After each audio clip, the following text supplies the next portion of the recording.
우리는 예수님께서 말씀하신 씨앗 비유를 계속해서 생각해 보고 있습니다. 4가지 땅에 떨어진 씨앗에 대한 이야기.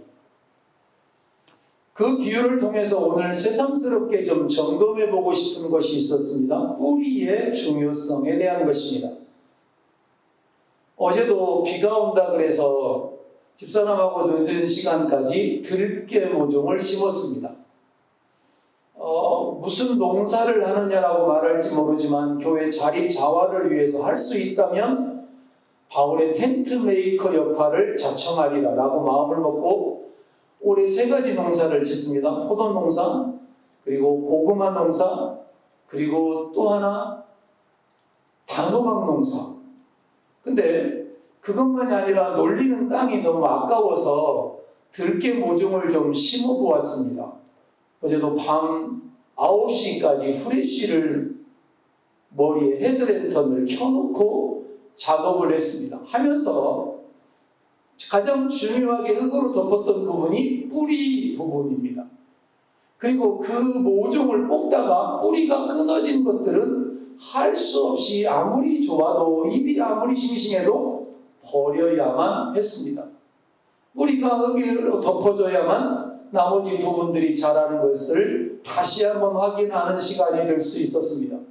뿌리, 그렇습니다. 한 모종에게도 뿌리가 중요하고 한 개인에게도 뿌리가 중요하고 한 교회도 뿌리가 중요합니다.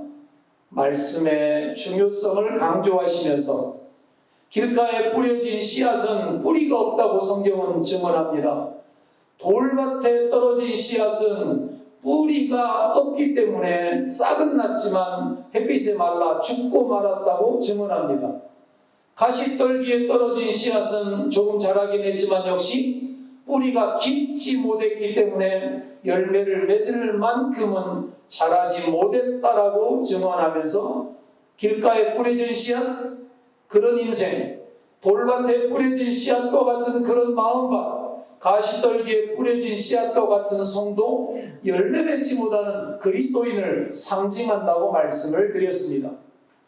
이 3종류의 땅, 이 3종류의 땅으로 비유되어지는 마음밭을 가진 성도들, 씨앗의 공통점이 있습니다.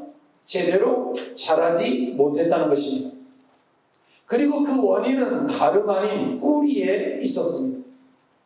식물의 생명과 성장은 전적으로 뿌리에 달려 있습니다.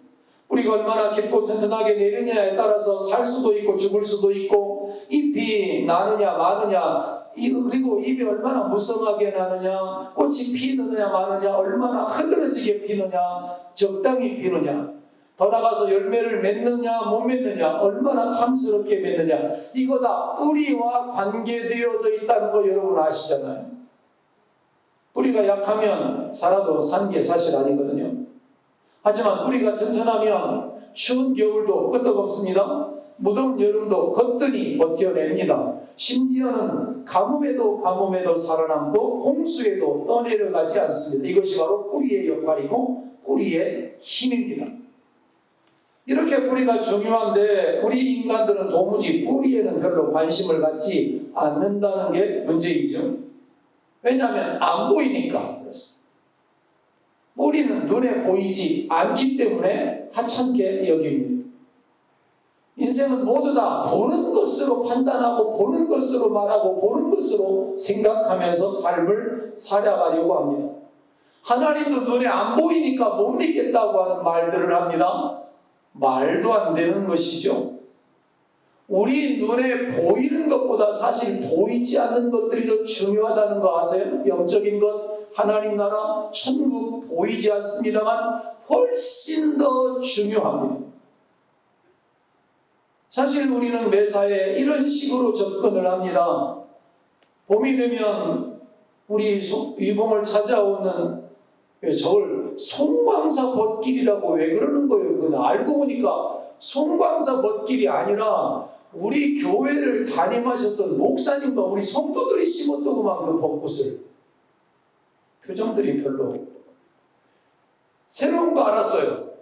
저거 우리 교회 성도들하고 목사님이 저 벚꽃길에 꽃을 심었대요. 그 벚꽃하고 여기 교회 앞에 지금 두 나무, 큰 나무 있잖아요. 요 나무를 거의 같이 심었대요. 그래서 벚꽃길, 예쁜 길 만드는 길을 위봉교회 벚꽃길 이렇게 해야 맞아요, 이게. 송방사가 한 게 없어요. 근데 왜 송방사 벚꽃길이라고 하는 거예요?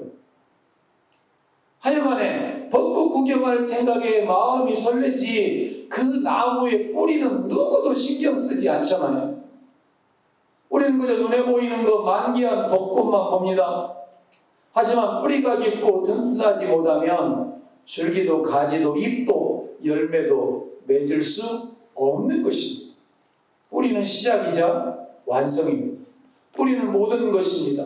그래서 뿌리 깊은 나무는 바람에 흔들리지 아니하여서 꽃도 좋고 열매도 많이 맺힌다는 시가 노래가 있는 것, 여러분 뿌리의 중요성을 다시 한번 확인하는 이 아침이 되기를 주님의 이름으로 축원을 드립니다.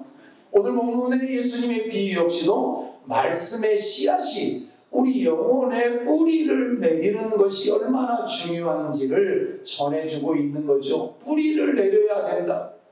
하나님의 말씀이 우리 마음밭에 잘 뿌리 내려져야 한다.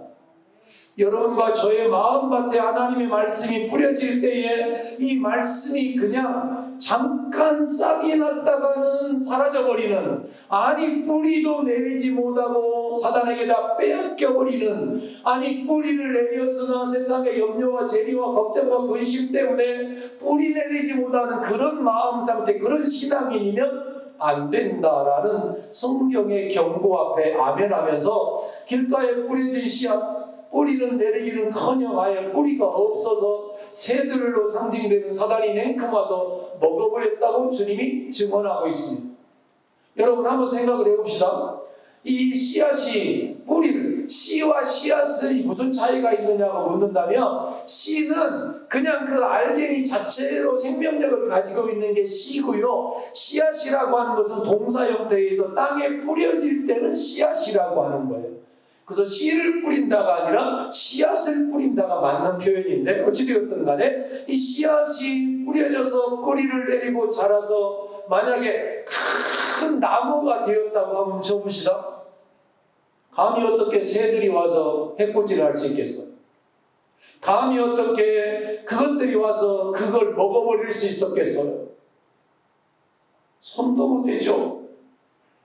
만약에 돌짝밭에 떨어졌던 씨앗이 뿌리를 깊이 내렸다면 어떻게 됐을까요? 역으로 생각해 보면 되죠. 한낮에 내리쬐는 태양볕에 뿌리가 깊지 못해서 말라 죽었지만, 만약에 뿌리가 깊게 내렸다면 한낮에 내려쬐는 태양볕은요 영양분을 공급하는 통로예요.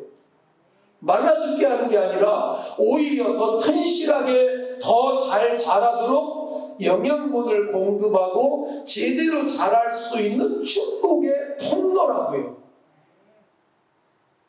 가시떨기에 떨어진 씨앗 생각해봐요.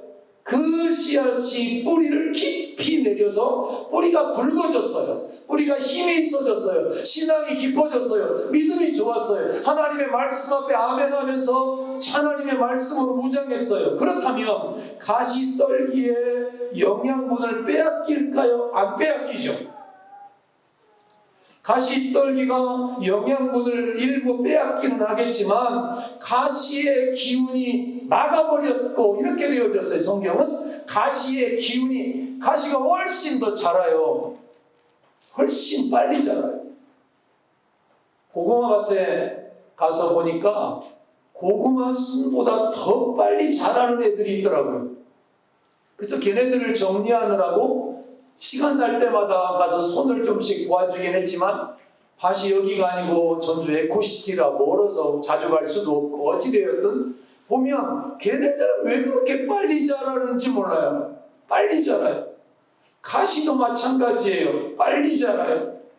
가시의 기운이 씨앗에 자라는 기운을 막아버렸고 라고 했으니까, 아마 가시가 우거져서 햇볕을 막아버렸든지 아니면 가시가 계속해서 찌르는 흐르는 어떤 작용을 통해서 성장을 막아버렸든지 간에 가시의 기운에 성경은 졌어요.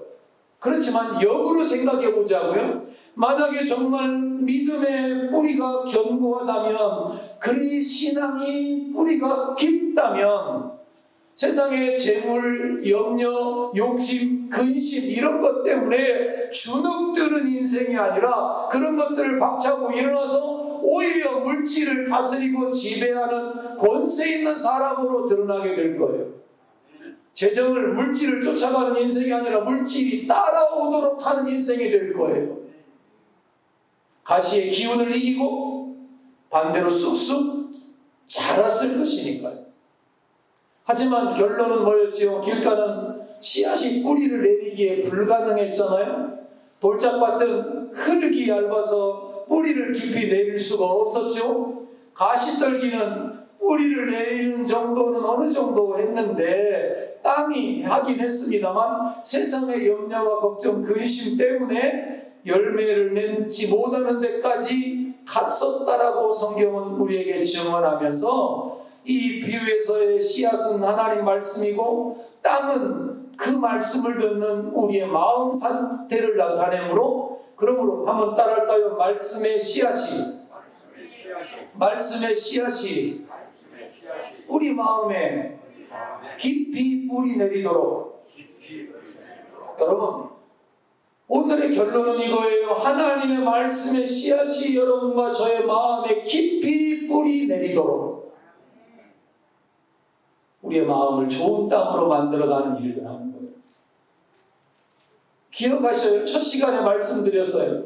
우리 마음밭을 좋은 것으로 만드는 건 전적으로 우리 힘으로는 불가능하다고 말씀드렸어요. 농부이신 예수님의 손길이 필요한 거예요. 아니, 우리가 농사를 지어보면 알잖아요. 그 땅이 지가 스스로 돌을 제거하거나 풀을 없애거나 떨기를 제거하거나 할 수 없잖아요. 농부가 일일이 다 해줘야만 좋은 밭이 될 수 있고, 농부의 손길이 가야만 옥토가 될 수 있고, 농부의 손길이 가야만 열매가 맺을 수 있지, 농부의 손길이 없으면 풀이 우거지고 수풀이 우거져서 그거 그냥 아무것도 안 돼요. 마찬가지예요. 하나님의 전적인 은혜가 있어야 여러분의 마음이, 저의 마음이 좋은 밭, 말씀을 받기에 좋은 밭이 될 수 있어요. 아멘이죠? 그래서 하나님의 은혜를 구하는 거예요. 하나님 성령의 은총을 구하는 거예요. 하나님의 성령이여 내게 임하여 주옵소서. 그 말은 능력받아서, 권능받아서 뭐 기적 행하고 남들 기죽이겠다 이런 게 아니라 하나님의 말씀 받기에 좋은 인생, 하나님이 쓰시기에 합당한 그릇, 큰 그릇, 큰 그릇, 은 그릇 중요한 게 아니라고 말씀드렸죠. 깨끗한 그릇. 우리 힘만으로 되는 거 아니지만 농부이신 주님의 돌보심이 없이는 절대적으로 좋은 땅이 되지 못합니다만, 그러나 그럼에도 불구하고 우리가 할 일이 전혀 없느냐? 그렇지 않다는 것이죠. 우리의 마음이 길가나 돌밭이나 가시떨기가 가득해서 말씀이 뿌리 내리지 못하는 그런 불상사가 없도록 관리하고 가꾸는 일도 하지 말라, 그런 뜻은 아니에요. 한번 읽어볼까요? 호세아서의 말씀이에요. 시작. 너희가 자기를 위하여 공의를 심고 인애를 거두라. 너희 묵은 땅을 기경하라. 지금 이곳 여호와를 찾을 때니 마침내 여호와께서 오사 공의를 빛처럼 너희에게 내리시리라. 아멘.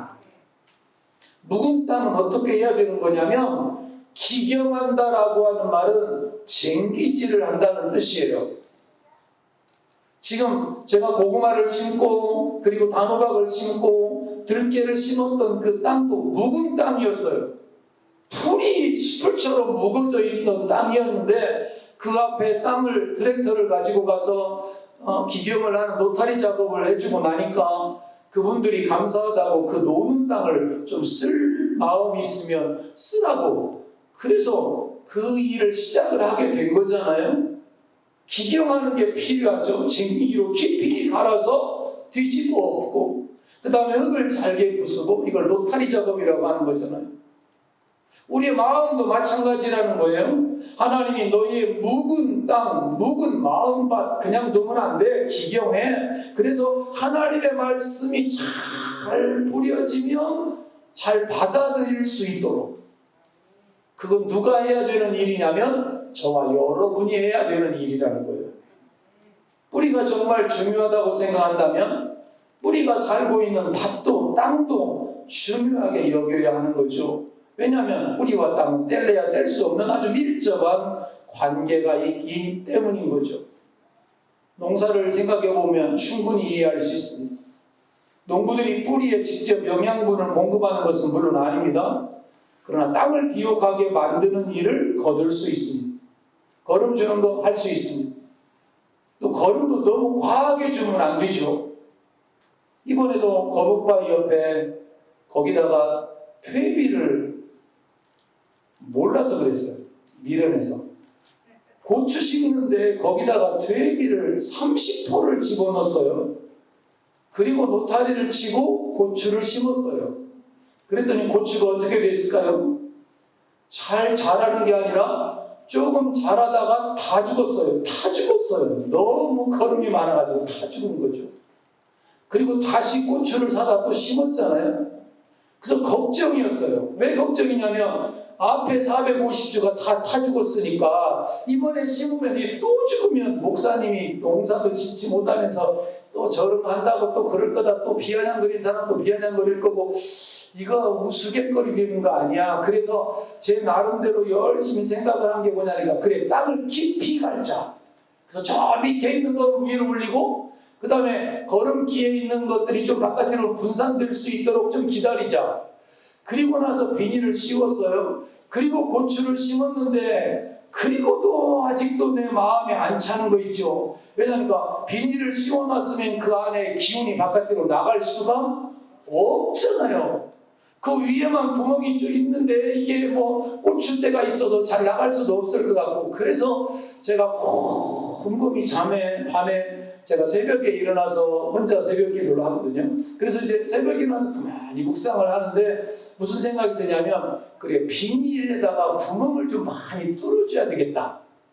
그 생각을 했어요. 근데 그 비닐에 언제 구멍을 다 뚫고 다녀. 이거 바늘로 뚫을 수도 없고. 그리고 가만히 생각해 보니까 옛날 어렸을 때 시골에서 그 볼이나 쌀을 추수할 때 보니까 이 탈곡기가 돌아가는 거에 이렇게 볕단을 대면 거기가 이제 이게 벼가 알곡이 떨어지잖아요. 아 그래 동그란 통나무에다가 못을 여러 개 박아가지고 그래서 통나무 통에다가 못이 이렇게 완전히 360도를 받게 해가지고 요거를 옛날에 어린이들 굴렁쇠 굴리게 하는 것처럼 이걸 가지고 그걸 쭉 밀고 가면 그러면 못이 한 번에 한 6, 70개가 있으니까 한 바퀴 돌아가면서 6, 70개 구멍이 뚫려지겠다.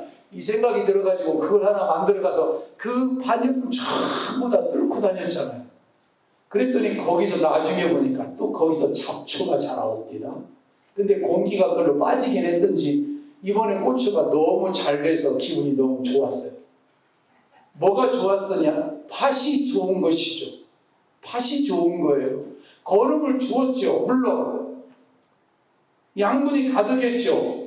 그러나 잡초는 제가 뽑아냈어요. 수시로. 땅에 영양분을 공급하는 건 그런 농부인 제가 할 수 있는 일이죠.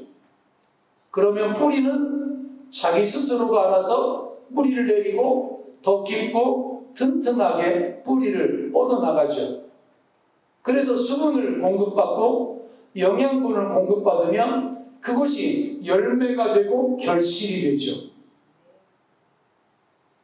이왕 뿌리 이야기 나왔으니 몇 가지 좀 생각해보고 싶은 것이 있었어요. 언젠가는 성도들하고 이 말씀을 좀 나눠야 되겠다. 그러면서 제가 공부한 것들 중에 하나 질문 한번 해볼까요? 식물이 자라는데 잎이 먼저일까요? 뿌리가 먼저일까요? 아니면 닭이 먼저일까요? 계란이 먼저일까요? 이거는요, 하나님의 창조 질서를 모르는 사람들의 말장난이에요. 닭이 먼저예요. 계란이 먼저가 아니고요. 잎이 먼저예요. 근데 사실 뿌리가 먼저라고 생각을 하지만 잎이 먼저 나오고 그 다음에 뿌리가 나와요. 뿌리가 자라요. 식물이 씨앗에서 깨어나올 때도 잎이 먼저 생기고 나무에서 새싹이 나올 때도 잎이 먼저 나오고 뿌리가 나오고요. 그리고 식물은 낮에 자랄까요? 밤에 자랄까요? 우리는 잘못 배웠어요. 식물의 키가 밤에 자란다고 배웠지만요, 식물은 낮에 자라요. 낮에 햇빛과 물과 양분을 가지고 낮에 자라요. 밤에는요, 휴식해요. 물론 휴식하지만 하나는 하고 있어요. 물을 빨아 올리는 일은 밤에 해요. 물을 빨아 올리는 일은. 밤에는 휴식을 취하지만 뿌리도 마찬가지인데 낮에 자라요. 낮에. 그래서 물을 빨아 올리는 뿌리가 있고 양분을 빨아 올리는 뿌리가 따로 있어요.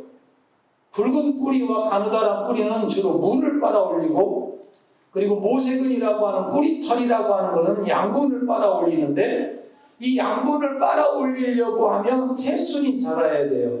잎이 있어야 돼요. 그래서 잎이 있어야만 영양분을 빨아 올릴 수 있는 거예요. 새순, 새로운 잎이. 그래서 새로운 잎이 있느냐 없느냐가 좋은 열매를 맺을 수 있느냐 없느냐를 결정을 지죠. 그렇습니다. 식물의 성장도 뿌리와 잎의 상호작용에 의해서 되어지죠. 이왕 나왔으니 하나 더 물어볼까요? 물은 언제 주어야 좋을까요? 여기다 다 적어놨어요. 밤에 주는 게 좋아요. 물은 밤에 주는 거예요. 해답은요, 성경에 있어요. 노아의 홍수 이전에는 지구에 비가 없었습니다. 비가 안 내렸어요. 그럼 그때는 지구상의 식물들이 뭘 먹고 자랐을까요? 이슬 먹고 자랐어요. 밤에 내리는 이슬. 이스라엘도 이른 비와 늦은 비가 내린다고 말씀을 드렸죠. 이스라엘은 밭에 뭐가 있다고요? 돌들이 있는데 돌들을 다 제거한다고요? 안 제거한다고요? 안 제거해요. 돌을 다 제거하면 그 농사 망해요. 돌이 어느 정도 있어야 돼요. 왜 그러냐면 그 돌이 낮에 열을 받고 밤에는 그 돌 위에 이슬이 내려서 그 차가운 작용 때문에 이슬이 물이 되어져서 그 물이 이슬이 땅을 적셔서 그래서 농사가 되는 거예요. 식물이 먹고 자라는 거죠. 그래서 밤에 물을 주는 거고요. 식물이 필요로 할 때 물을 주니까 좋고, 기온이 낮을 때 물을 주니까 병이 발생할 확률이 낮고, 밤에 물을 주니까 낮에 데워진 지온을 식혀서 일시적으로 주변과 일교차가 커지니까 당분이 높은 과일과 그런 식물들이 생산이 되는 거고요. 누가 물어보더라고요. 그럼 목사님, 농약은 언제 주어야 되냐고요? 그럼 밤에 주는 게 아니라 오후 늦게 주는 게 좋아요. 해 떨어질 무렵에. 왜냐하면 잎이 말라 있어야 되고 병증에 약이 미칠 것이니까, 약의 효과가 미치려야 되니까 주로 저녁 시간에 주는 게 좋고요. 아침 일찍 주거나 또 이슬 있을 때 주면 안 되는 거죠. 그래야만 제대로 해가 되지 않을 수 있죠. 잎의 크기는 저는 큰 게 좋은 줄 알았어요. 여기 교회 앞에 오이를 심었잖아요. 사택 앞에. 저는 큰 잎은 따버려요. 왜 큰 잎을 따죠? 아니, 큰 잎은 따내야 돼요. 큰 잎은 왜 잎이 크냐면 세포의 벽이 얇아졌다는 말이 돼서 커요. 그러니까 세포의 벽이 얇아지면 햇빛을 담지 못해요.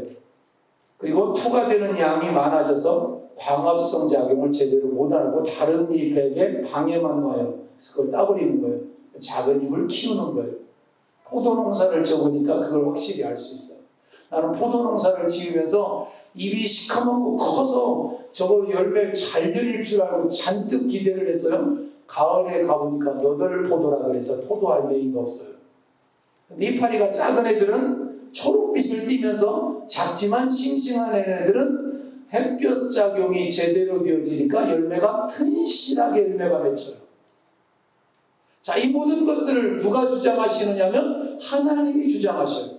식물들에게 하나님이 주신 명령이에요. 하나님이 주신 DNA예요. 그렇다면 식물들만 그러냐? 우리 인생도 마찬가지예요. 저와 여러분의 마음밭에 밭이에요. 저와 여러분의 마음이 하나님의 말씀의 씨앗이 뿌려질 때 하나님이 기대하는 바가 있어요. 우리 마음밭에 뿌리를 잘 내리기를 기대하셔요. 저와 여러분이 그 말씀을 잘 받아서 하나님 앞에 열매를 내리고 결실하기를 오늘도 갈망하고 계셔요. 말씀의 씨앗이 뿌리는데 방해가 되는 것들은 뽑아내버리고 도움이 되는 것들을 더 하나님 앞에 보강하면서 하나님의 말씀이 여러분의 마음밭에 잘 씨앗이 뿌려지고 심겨져서 자라나서 깊이 뿌리 내리기를 소망하셔요. 그러려면 말씀을 빼앗기지 말아야 하죠. 하나님의 말씀이 뿌려질 때 빼앗기지 말아야 되죠. 새가 와서 먹어버리지 못하도록 해야죠. 다른 기운이 막지 못하도록 해야죠. 돌짝밭 그 돌들이 방해하지 못하도록 어떻든 우리가 관리해야 되죠.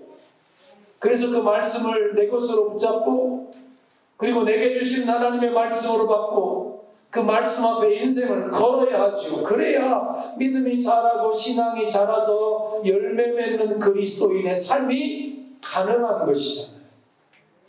여기서 가장 중요한 것은 한번 따라할까요? 하나님의 말씀이 우리 마음에 뿌리를 내리려면 제일 중요한 게 뭐냐니까 한번 따라할까요? 말씀을 듣고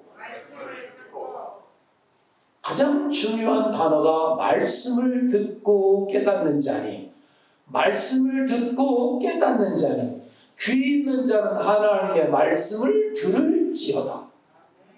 말씀은요 들려지도록 설교자를 세워서 선포되어지게 하셔요.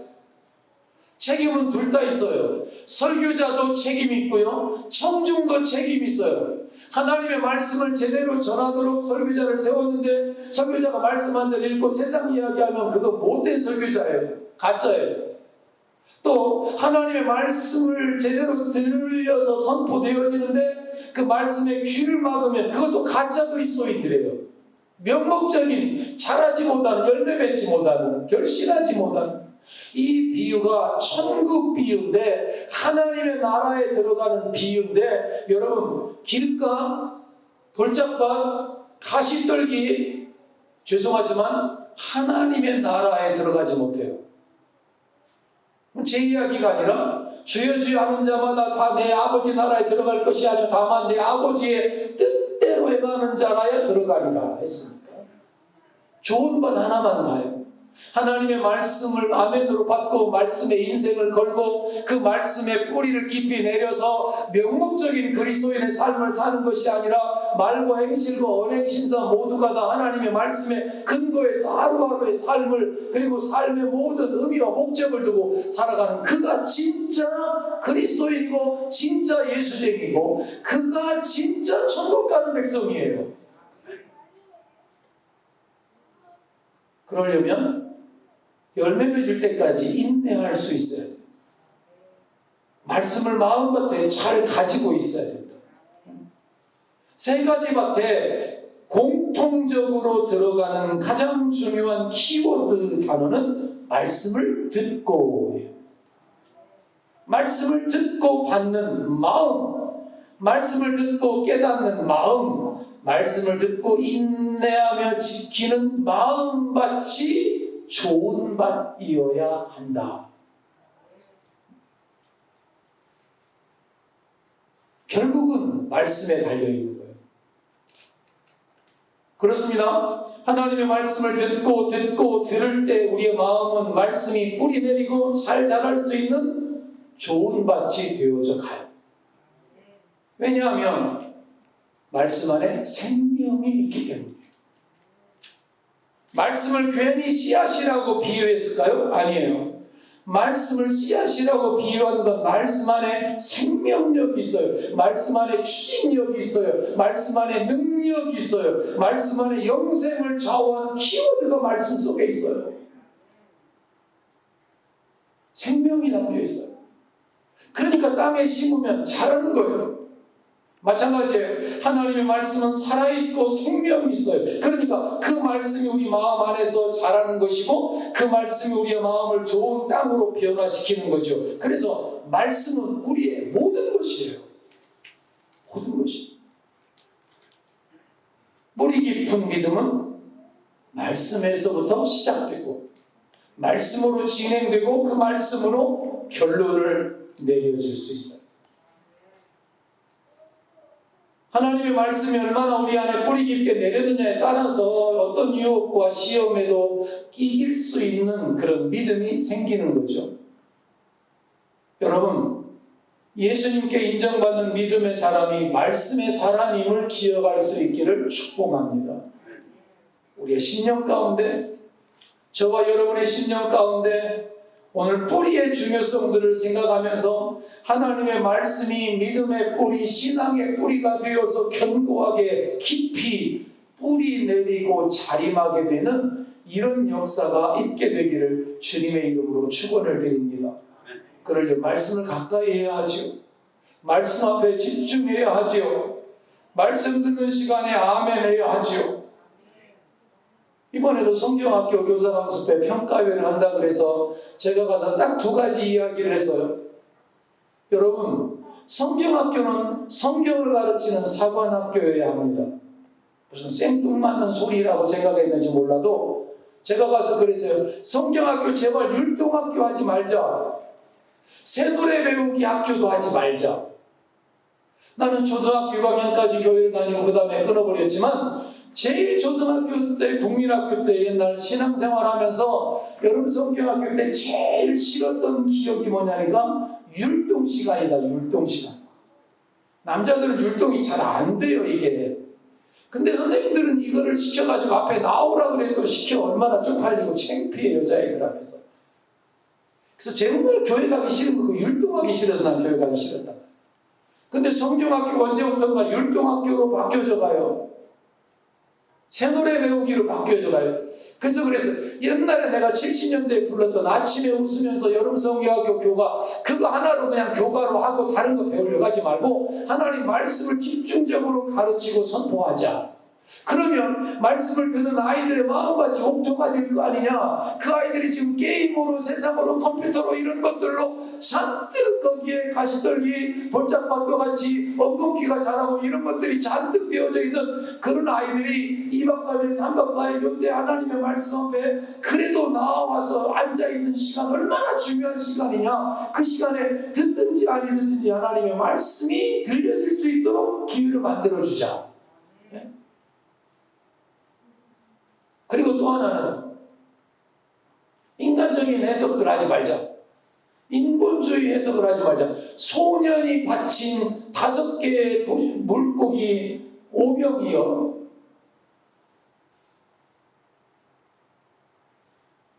5개의 떡과 2마리 물고기. 그런 소리 하지 말자. 그 성경에 소년이 바쳤다는 이야기가 안 나와요. 한마디도. 그래서 우리도 작은 걸 주님에게 바치자. 그런 말이 안 나와요. 그런 말이 없어.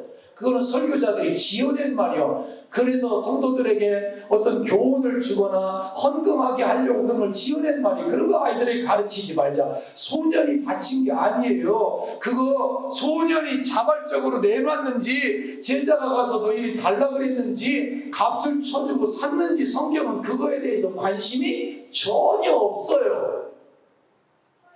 그러면 또 하나, 그러면 주님이 축사하시고 그 축복해 주셨다. 그게 관심사냐? 그것도 관심사가 아니에요. 그게. 그럼 그 관심사는 뭐냐면 예수님이 하나님이 보내신 메시아요 하나님의 아들이다라는 게 그 본문의 핵심적인 키워드예요. 메시아인 주님이 인간들은 뭐에 관심이 많느냐면 육신의 떡, 생명의 떡, 먹고 사는 문제 요거에 관심이 있지만 주님은 죄 문제 해결하시러 오셨다. 영생을 주려 오셨다. 눈에 보이지 않지만 천국이 있다. 그 천국을 예수 믿음으로 간다. 그 사실을 강조하기 위해서 주님이 오셨는데 인간들은 주님이 오면 먹는 문제는 일단 해결이 되는구나. 좋다. 주님 따라다니면 좋겠다. 그리고 주님 오면 한 자리 할 수 있겠구나. 이런 것에도 마음이 많이 쏟아져 있는 거예요. 그래서 제가 그 말씀했어요. 삭개오가 올라간 나무가 무슨 나무냐. 그런 거 퀴즈 내지 말아라. 애들한테. 말 같지 않은 소리 그런 거 하지 말아라. 뽕나무면 어떻고 감나무면 어떠냐 이렇게. 삭개오가 올라간 나무가 성경은 뭐라고 말하죠? 뽕나무라 그러죠. 여러분 같으면 이해가 돼요? 안 돼요? 나는 이해가 안 됐어요. 왜냐면 나 어렸을 때 뽕나무가 뽕나무가 이 가지인데 그걸 어떻게 올라가? 그걸 올라가면 다 찢어지는 그런 제가 어렸을 때 저희 밭이 뽕밭이 한 1000평 정도가 뽕을 키웠어요. 누에를 키웠으니까. 근데 뽕나무 올라간다는 게 이해가 안 되잖아요. 근데 이스라엘의 뽕나무는 붉어요. 그래서 사람이 올라갈 수가 있다고요. 그럼 만약에 예수님이 이봉에 왔다면 무슨 나무 올라갔을까? 감나무 올라가겠지. 뽕나무가 중요한 게 아니라 감나무가 중요한 게 아니라 예수님이 너를 찾아와 주셨다. 예수님이 너를 보고 계신다. 너를 사랑하신다. 네 부모가 너를 못 봐줘도 예수님은 너를 보고 계신다. 엄마가 너 24시간 따라다니면서 지킬 수 없지. 예수님은 너를 지켜주시는 분이야. 피난처야. 보호자야. 그리고 예수님은 너의 이름을 알고 있다. 서태지는 너의 이름을 모르지만 예수님은 너의 이름을 안다. 서태지는 너의 인생을 해결해 주지 못하지만 예수님은 너의 인생을 해결해 줄 수 있는 좋은 분이다. 이런 말씀을 전해줘야 하는데 왜 그런 거 안 하고 물놀이하고 게임하고 극기훈련하고 장기자랑 대회하고 이런 걸로 시간 낭비하냐. 그런 거 하지 말자. 그런 건 학교 가서 하라 그러고 아니면 다른 동무 집단에서 자기들끼리 하면 된다. 뭘 해줘야 돼? 말씀을 가까이 하게 해주죠. 저는 옛날에 중고등부 청소년 수련회 할 때 우리 교회에서도 한번 하고 싶은데 여러분이 창피할까봐 제가 그걸 안 하고 있어요. 수련회 하면 저는 저 바깥 뒤에다가 촉테이프로 라인을 쳤어요. 한번 따라할까요? 말씀 집중 라인. 뭔지 잘 모르시겠죠? 촉테이프로 저 뒤쪽에다가 줄을 쳐놓고요. 그 뒤에는 누가 가서 뭘 하든지 상관이 없어. 가서 들어 누워도 상관없고 가서 뒹굴뒹굴해도 상관이 없어. 근데 졸지는 말아야 돼. 하여간에 졸리면 뒤에 가서 운동하거나 서 있거나 세수하고 오라고 그 라인을 쳐놓은 거예요. 폴리스 라인처럼. 왜냐하면 하나님의 말씀이 목사가 아무리 힘을 다해 전해도 제가 이날 중고등학교 아이들 수련회 하면서 저녁 9시에 설교 시작하면 보통 새벽 3시, 4시까지 7시간, 8시간 쉼없이 이런 설교들을 했거든요. 그러니까 저하고 말씀 들었던 아이 중에 하나는 하나님 말씀을 듣다가 복숭아뼈가 익는 줄도 모르고 말씀을 듣다가 나중에서 익은 거 알았어요. 지금도 화상의 흔적을 가지고 있어요. 학교 선생님인데 이런 아이들이 목회자가 되고 하나님의 일꾼들이 되더라고요. 그런데 하나님의 말씀이 아무리 말씀답게 전해져도 졸으면 어떻게 되는 거예요? 졸으면 안 됩니다. 길가에 길가. 그래서 여러분에게도 제가 그 말씀하고 싶어요. 졸리거든 뒤에 가서 쓰셔요. 서서도 졸면 어쩔 수 없고 그거야 뭐. 아니면 가서 세수를 하고 오든지 바람을 쐬고 오든지. 그래서 그거 아이들에게는 아예 아이들이 아니라 학생 청년이지만 그들에게는 그게 아예 체득화되어져서 아이들 졸다가 보면 설교 듣다가 뒤로 가요. 그럼 사람들이 쳐다봐. 저 왜 가지? 근데 쟤는 말씀 집중하려고 밖에 가는 거예요. 가서 씻고 와요.